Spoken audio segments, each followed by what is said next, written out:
The Jedi Order has thousands of years of history, hundreds of powerful Force users, and yet nobody can agree on who's actually the strongest. So today I'm ranking every major Jedi based on what they've actually done, not what fans wish they did. And we're starting with the most controversial pick on this entire list, Revan.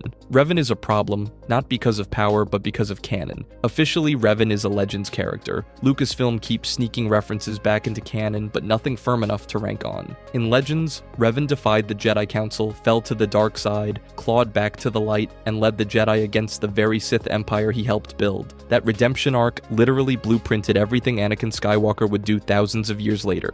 But this list ranks canon feats over mythology. If Revan ever gets full canonical confirmation, this number changes overnight. Until then, 25 it is, and trust me, from here on out, every single Jedi on this list has the receipts to prove their spot. Barriss Offee. Barriss Offee wasn't weak. Let me make that clear right now.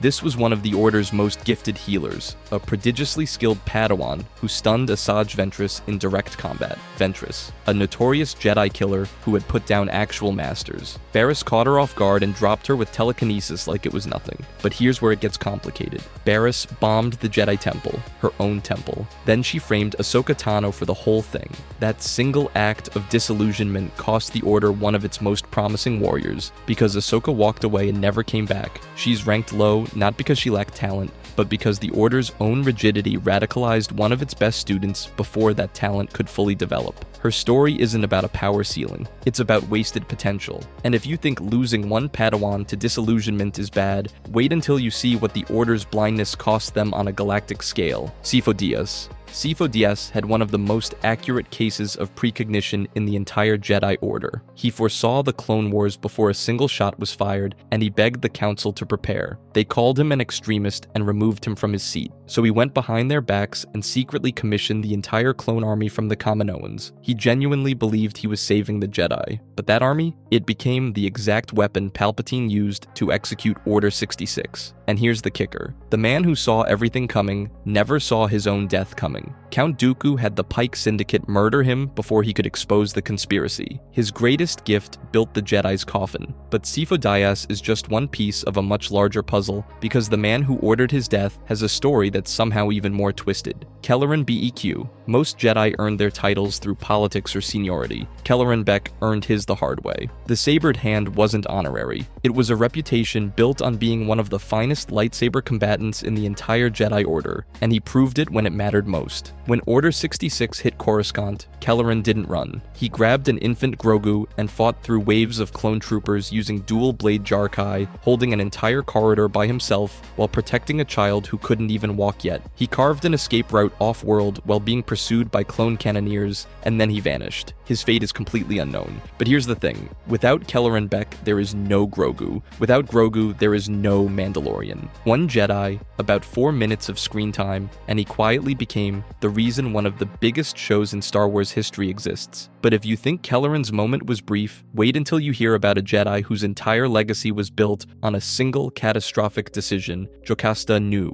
Most people remember Jocasta Nu as the librarian who told Obi-Wan that if something wasn't in the archives, it didn't exist. And honestly, that line alone makes her one of the most unintentionally dangerous Jedi in history. But here's the thing. She wasn't just filing holobooks. She was the gatekeeper of every secret the Jedi Order ever recorded. For decades, nothing got in or out of those archives without her approval. That's not a desk job. That's power. But her real moment came after Order 66. While most surviving Jedi were running, Jocasta went back. She returned to recover a holocron containing the names of every Force-sensitive child in the galaxy, because she knew exactly what Palpatine would do with that list. Build the next generation of Sith. Darth Vader killed her before she could escape, but the knowledge she preserved didn't die with her. That cache was eventually discovered by Luke Skywalker during the New Republic era. Her final act outlasted her, and that's more than most Jedi Masters can claim. She's not ranked low because she was weak. She's ranked here because this list measures combat and Force feats, and Jocasta would be the first to tell you that's the wrong metric entirely. But if you think knowledge is a safe form of power, wait until you meet the Jedi who saw the future and accidentally destroyed everything he loved. Baylan Skoll. Baylan Skoll is the most interesting interesting new Jedi in years, and the reason is simple.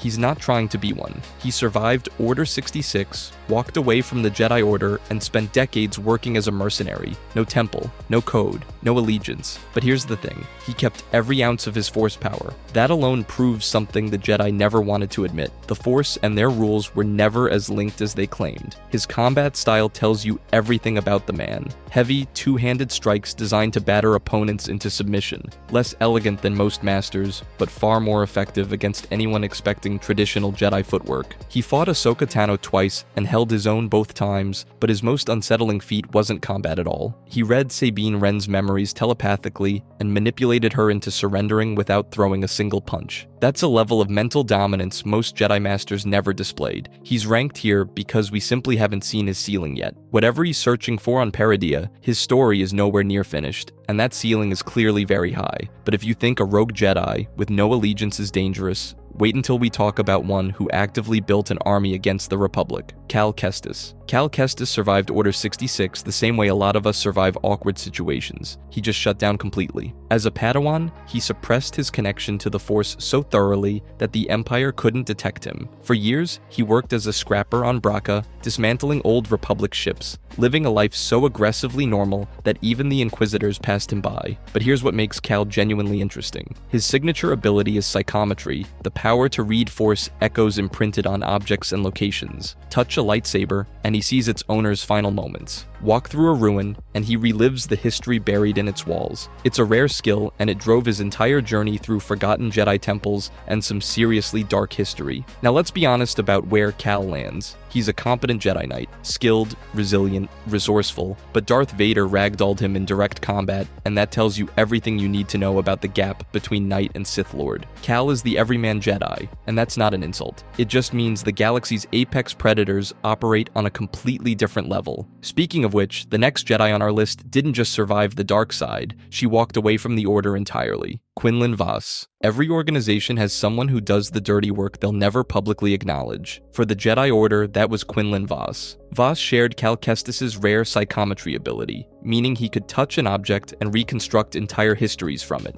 A blaster, a datapad, a piece of clothing. One touch, and he could map out an entire criminal network. That made him one of the Order's most effective intelligence operatives, working undercover missions that most Jedi would never be asked to do. But here's where it gets dark. The Jedi Council eventually ordered him to assassinate Count Dooku. Not capture, not negotiate, assassinate. That alone tells you how desperate the war had become, because that mission violated everything the Jedi claimed to stand for, and it went horribly wrong. Dooku captured Vos, tortured him, and broke him into a temporary fall to the dark side. He clawed his way back to the light, but the damage was done. The Council had asked a Jedi to become a killer, and it nearly destroyed him. The wildest part? Vos reportedly survived Order 66 and joined the Hidden Path Network, smuggling Force-sensitive people out of Imperial reach. While most surviving Jedi hid, Vos was actively fighting back, still operating in the gray zone, still doing what nobody else would. But if Vos represents the Jedi's moral compromises during wartime, the next entry represents something far more unsettling. A Jedi whose faith in the Order shattered completely. Ezra Bridger had zero formal Jedi training. None. Everything he learned came from Kanan Jarrus, a guy who was still a Padawan when the Order fell. No temple, no archives, no structured curriculum. And somehow that lack of tradition might be exactly why his abilities evolved in directions nobody expected. Ezra developed a deep connection to living creatures through the Force, commanding dangerous fauna like Fernox to do his bidding, not just calming them, commanding them. That goes way beyond standard Jedi telepathy and suggests a relationship with the living Force that most trained masters never achieved. But here's the real conversation starter. In the Ahsoka series, Ezra stopped an opponent's lightsaber mid-swing using purely the Force. No lightsaber of his own to block with, just his hand and raw Force power. No other canon Jedi has done that. Think about what that means for where his ceiling actually is. He started as the least trained Jedi on this list, but if his power keeps evolving like this, he might end up as one of the most dangerous. Aayla Secura. Aayla Secura was trained by Quinlan Vos and mastered Form 4 Ataru, the acrobatic, high-speed lightsaber form that turned her natural athleticism into a genuine combat advantage. Opponents consistently underestimated a Twi'lek general. That was a mistake. During the Clone Wars, she commanded the 327th Star Corps with enough tactical credibility that her clone commander Bly genuinely respected her. Not just followed orders, respected her. At the Battle of Felucia, when civilian evacuation and military objectives couldn't both happen, she chose the civilians. That's the Jedi ideal in practice, under fire, with zero hesitation, and then Bly shot her in the back. Her death during Order 66 hit differently than most because the audience had watched her earn that loyalty. The slow motion, the repeated blaster shots, the soldier she trusted pulling the trigger. It's one of the most devastating betrayals in the entire saga, and it still hurts every single time you watch it. But if Ayla's death was personal, the next Jedi's death was practically a punchline for how dirty the franchise did them. Ki-Adi-Mundi is the smartest person in the room who still missed the answer. His binary Syrian brain gave him enhanced analytical processing that made him one of the most intellectually gifted members of the entire Jedi Council. He was also one of the only Jedi ever granted a special exemption to have a family. Male Syrians are so rare that the Council allowed him to maintain multiple wives to help preserve his species. That alone tells you how valued he was, and he proved worthy of it. At the first battle of Geonosis, Mundi was one of the few Jedi to survive the Arena Massacre, fighting through waves of battle droids and Geonosian soldiers in brutal close combat. Outwitted by the most patient Sith in history,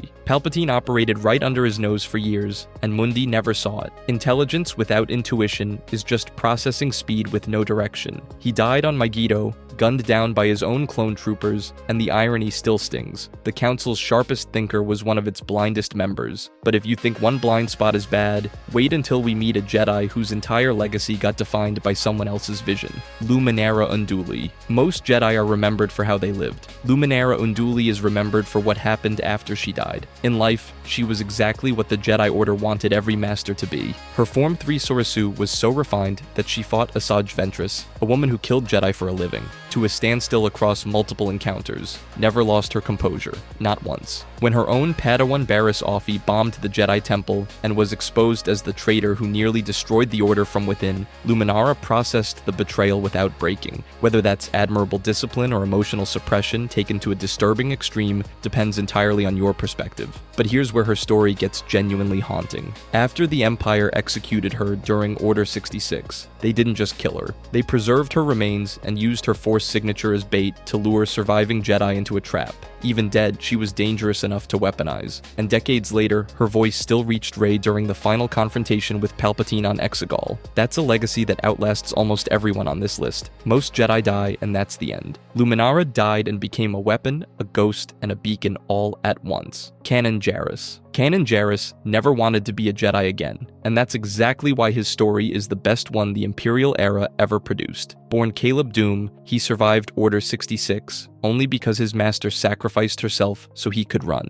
After that, he buried everything. New name, new identity, new life. He spent years pretending the Jedi never existed. But the Force doesn't let go that easily. When he started training Ezra Bridger, he wasn't some confident master.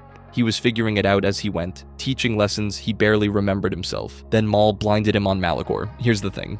Losing his sight didn't weaken him. It forced him deeper into the Force than most Jedi ever get with perfect vision. His death on Lothal is still one of the hardest moments in Star Wars animation, holding back an entire fuel explosion through sheer will so the Ghost Crew could escape. He didn't die fighting, he died protecting, and if that's not peak Jedi, nothing is. But Kanan's sacrifice only set the stage for what his apprentice would eventually become, Ahsoka Tano. Ahsoka Tano is the most compelling argument that leaving the Jedi Order was the right call. Trained by Anakin Skywalker during the Clone Wars, she walked away from the Order before its destruction, which means she survived Order 66, not as a Jedi, but as something the Empire's kill lists hadn't fully categorized. But here's where it gets interesting. During the chaos of Order 66, she used the Force to pull back the shuttle Maul was trying to escape in, all while simultaneously protecting herself from clone troopers who had just turned on her. That's a feat of telekinetic precision under pressure that matches veteran Jedi Masters operating at their absolute peak. and she never stopped growing. Decades later, she demonstrated advanced force pushing integrated seamlessly with hand-to-hand combat and revealed psychometry, sensing memories imprinted on objects. Her power kept expanding because she never stopped training, and operating outside the Order's dogma may have freed her to develop in ways a traditional Jedi simply couldn't. She calls herself no Jedi, but her power says otherwise. If you think her story is impressive, wait until you see who comes next. Kit Fisto. Most Jedi on this list mastered what already existed. Kit Fisto invented something new. As a Nautolan, his species gave him something no other Jedi had: acute olfactory sensitivity to emotional chemosignals. In combat, he could literally smell fear, aggression, and hesitation in his opponents before they even acted on it. That alone is a massive advantage, but it's what he did with the Force that sets him apart. Kit Fisto developed the water orb technique entirely on his own, a unique force manipulation of water currents usable for both offense and defense. No other Jedi in the Order could replicate it. That's not mastering a form. That's not perfecting someone else's method. That's pure innovation, and he's the only Jedi on this entire list who can claim a truly original Force power. And then there's the combat record. He became the first Jedi to defeat the new Jedi killer droids, machines specifically designed to counter Jedi abilities that had already overwhelmed highly trained clone units. His secret weapon was force speed, moving faster than the droids' targeting systems could even track. Most Jedi adapted to threats. Kit Fisto created new ways to fight them. But if you think innovation alone earns a high spot on this list, wait until you see who's next. Shaak Ti. Shaak Ti is one of the most underrated Jedi in the entire Order, and it's not even close. Fans consistently leave her out of top-tier conversations because she doesn't get flashy action scenes in the films, but her actual abilities tell a completely different story. First, her biology. As a Togruta, her Montrals gave her ultrasonic spatial perception, meaning she could sense movement in 3 dimensions without ever needing line of sight. Every angle that would be a blind spot for another Jedi was fully covered. Her lightsaber defense was borderline untouchable because of it. Then there's the dueling. Her contemporaries compared her saber work to Count Dooku's. She mastered both Makashi and Soresu, the elegant fencing form and the defensive resilience form. That combination made her nearly impossible to hit while maintaining precise, lethal counterstrikes, which is a nightmare for any opponent trying to find a gap. But here's where it gets ridiculous. On Felucia, Shaak Ti demonstrated the ability to command the entire planet's biosphere. Not just influencing a single creature, she altered entire environments, generating thick fogs, whirlwinds, and freezing water through a connection to the living force that almost nobody else on this list can touch. That is a category of power most Jedi never even approach, and yet somehow, she's still treated like a background character. But if environmental control sounds impressive, wait until you hear about the Jedi who turned raw combat into an art form, Plo Koon. Plo Koon was officially described as a telekinetic savant. Not gifted, not above average, a savant. His control over object manipulation was granular enough to perform complex precision maneuvers while simultaneously fighting with a lightsaber. Most Jedi can do one or the other. Plo Koon did both at the same time without breaking a sweat. But here's what made him truly impossible to deal with. As a Kel Dor, his species had olfactory senses that let him read the emotional states of other sentients. Not through the Force, through biology. That gave him 2 completely independent channels of social perception, which meant deceiving him was nearly impossible. You couldn't lie to Plo Koon because he could literally smell your intentions. He also demonstrated Tudaminis, the ability to absorb harmful radiation and energy attacks that would have killed unprotected Jedi. And on top of all that, he's the one who discovered Ahsoka Tano and brought her to the Order. Without that single decision, Anakin never gets his apprentice, and the entire Ahsoka series doesn't exist. One of the most consequential Jedi on the Council, and he gets a fraction of the attention he deserves. But at least Plo Koon got respect from his peers. The next Jedi on this list wasn't nearly as lucky. Qui-Gon Jinn. Qui-Gon Jinn's real power isn't anything he did while he was alive. It's everything he made possible after he died. Here's the thing. His lineage alone is insane.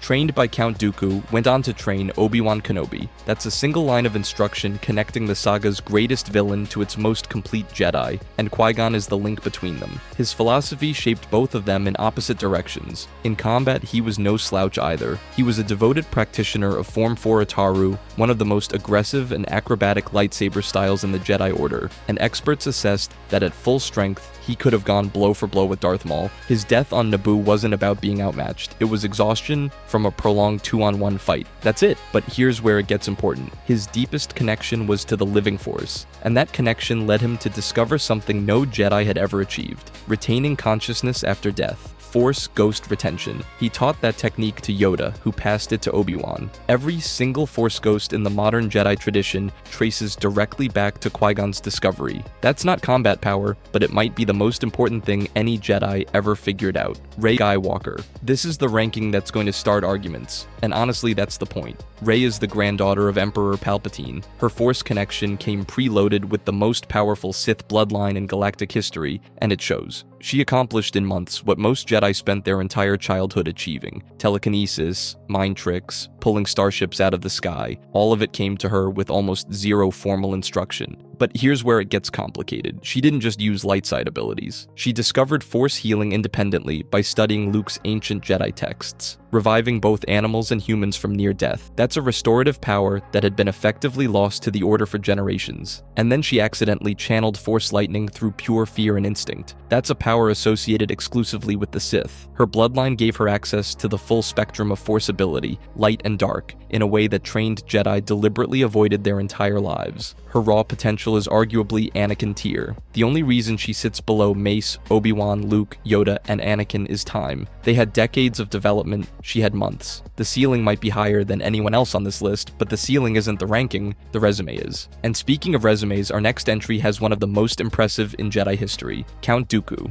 Here's what makes Dooku fascinating. He was trained personally by Yoda. Let that sink in. Of every Sith Lord in the entire saga, only Dooku can say his foundational Jedi education came directly from the Grand Master himself. He was arguably the best student Yoda ever produced before Anakin came along, and his combat ability reflected that pedigree. His curved hilt lightsaber and mastery of Form 2, Makashi, made him the premier duelist of his era. Makashi was designed specifically for lightsaber to lightsaber combat, and Dooku was its greatest modern practitioner. During the Battle of Coruscant, he simultaneously wounded both Obi-Wan and Anakin before Anakin finally overpowered him. That's two elite Jedi handled at once. But here's the most useful calibration point on this entire list. When Dooku confronted Yoda directly, Yoda absorbed his Force lightning effortlessly. Dooku, at his absolute Sith peak, still couldn't match his own former master. That defines his ceiling perfectly, and the thing that makes him intellectually interesting, his critique of the Jedi Order wasn't entirely wrong. The Jedi had become politically compromised and institutionally blind. He was right about the problem and catastrophically wrong about the solution. Ranking him here honors how genuinely formidable he was, while acknowledging exactly where he tops out. If you think Dooku's ceiling is clearly defined, wait until we talk about someone whose ceiling nobody can agree on. Mace Windu. Mace Windu nearly ended the Empire before it even started, and that's not an exaggeration. He was the only Jedi in history to master Vapad, the most dangerous variant of Form 7 lightsaber combat. Every other Jedi who attempted this form fell to the dark side. Every single one. Because Vapad doesn't just use aggression, it channels the practitioner's own darkness and their opponent's dark side energy back at them like a weapon. Mace was the only person in the galaxy who could touch that kind of power without drowning in it. His raw Force strength was absurd. He could crush droideka shield generators through telekinesis, shields that were specifically designed to be impenetrable to Jedi abilities. That alone puts him in a category above most council members. But here's the thing. He cornered Darth Sidious, the most powerful Sith Lord in recorded history, and was actively winning that fight. Sidious's face was scarred by his own lightning being deflected back at him by Mace's blade. Canon sources confirm Mace was nearly successful in killing him. The only reason he failed was Anakin Skywalker cutting off his hand from behind, one betrayal away from preventing everything. Order 66, the Empire, Vader, all of it gone. You can argue number 5 is too low for someone like that, and honestly, that argument might be right. But if Mace's story is about how close the Jedi came to winning, the next one is about why they were always going to lose. Obi-Wan Kenobi is the argument that mastery of craft beats natural talent, and Star Wars never stops proving it. By the end of the Clone Wars, he was considered the closest thing to the perfect Jedi. His mastery of Form 3, Soresu, was so complete that he was practically invincible against sustained lightsaber and blaster assault. The entire form was built around one idea: make your opponent exhaust themselves trying to break through a defense that never breaks. And nobody executed it better than Obi-Wan. He defeated Anakin on Mustafar despite being objectively the weaker Force user.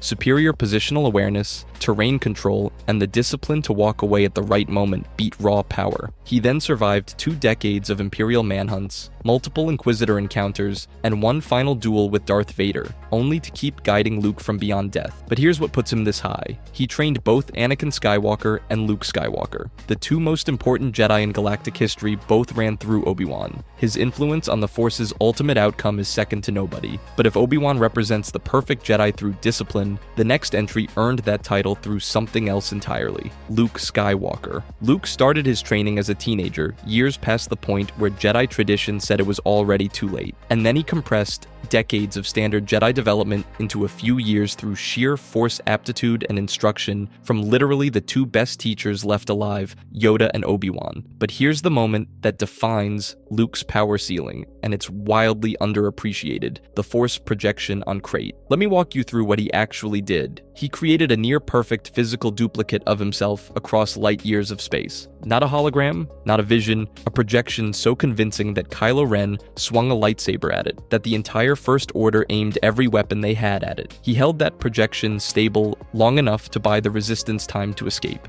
and it killed him. That is categorically the most exhausting single Force feat any Jedi has ever performed in canon. Nobody else has come close. And beyond raw power, Luke rebuilt the Jedi Order from nothing, developing a new curriculum that prioritized compassion and balance over the rigid doctrines that had failed the old order. Even after Ben Solo's fall destroyed what he'd built, Luke continued guiding others through the Force after death, becoming arguably as influential as a ghost as he ever was alive. But Luke isn't number 1, and the Jedi who claimed that spot might surprise you. Yoda, 900 years. That's how long Yoda spent mastering the Force. Not decades, not a lifetime, centuries. He trained Jedi for over 800 of those years, meaning virtually every Jedi who passed through the Order was shaped by his influence. Every philosophy, every technique, every tradition filtered through him at some point. And when it all collapsed, he didn't go down easy. The moment Order 66 hit, Yoda sensed it instantly, killed the clones who turned on him, escaped Kashyyyk, and walked straight into a fight with Darth Sidious himself. He nearly won, but Yoda recognized something most Jedi never would. The fight was unwinnable at that moment. That's not weakness. That's 900 years of wisdom talking. But here's where it gets truly remarkable. Yoda became one of the first Jedi to master Force ghost retention after death. His spirit appeared to Luke when it mattered most, and in The Last Jedi he called down lightning as a ghost, proving that even death couldn't limit his power. His ceiling didn't exist, but even Yoda has to answer to someone. On this list, Anakin Skywalker, over 20,000 midi-chlorians per cell, higher than Yoda, higher than anyone ever recorded in Jedi history, conceived by the Force itself with no biological father. Anakin Skywalker wasn't just powerful, he was the Force's answer to a question the galaxy had been asking for millennia. But here's the tragedy: he never reached his ceiling. The Mustafar injuries, the cybernetic suit, the decades spent suppressing what could have been the most powerful Force connection in history. Darth Vader was terrifying, but he was a fraction of what Anakin Skywalker was supposed to become. He burned his own future down before he ever got there. And yet, his final act was throwing Darth Sidious, the most powerful Sith Lord in 1,000 years, into a reactor core. He did it with a broken body that could barely sustain itself. He did it knowing it would kill him, and it fulfilled the Chosen One prophecy, ending the Sith's millennia-long war against the light. His Force ghost appeared afterward, restored to his pre-Vader form. The Force recognized the redemption as complete. He sits at number 1 not because of what he achieved, not because of the highest midi-chlorian count ever recorded. He's here because the entire point of the Force was him. The most powerful Jedi isn't the one with the best feats or the highest numbers. It's the one who fulfilled the actual purpose of the Force. And in the end, Anakin Skywalker chose to become exactly what he was always meant to be. If you enjoyed this video and want to see more, click the video on the screen now.